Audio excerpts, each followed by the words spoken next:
வணக்கம். டிஎன்பிஎஸ்சி திருப்புதல நம்ம அலப்படைகள் தான் பார்க்க போறோம். புலவர்கள் சில எழுத்துக்களை அவற்றுக்கு உரிய மாத்திரை அளவை விட நீண்டு ஒலிக்குமாறு பயன்படுத்துவது உண்டு. இப்பாடலில் இடம்பெற்றுள்ள வழா அமைனா தவறாமை, தழா அல்னா தழுவுதல் ஆகிய சொற்களில் உள்ள ழா என்னும் எழுத்தை 3 மாத்திரை அளவு நீட்டி ஒலிக்க வேண்டும்.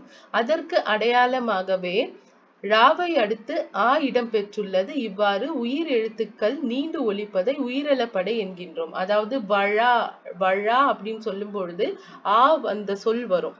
அதுக்காகவே அதை தொடர்ந்து இங்க பாருங்க, வழா அமை, இங்க ஒரு உயிர் எழுத்து அந்த சொற்களோட ஒலிப்பு முறைக்கு ஏற்றமாறு உயிர் எழுத்து கொடுத்திருக்காங்க. இதுதான் உயிரலப்படை என்னப்படை. இங்க பாருங்க, உடுப்பதூம் தூவை மட்டும் நீங்க நல்லா சொன்னீங்கன்னா பாருங்க, அது ஊ ஒலிப்புல தான் முடியும். தூ, அதுக்காக அது 3 மாத்திரை அளவு ஒலிக்க வேண்டும்னு ஊ கொடுத்திருக்காங்க. இந்த மாதிரி தான்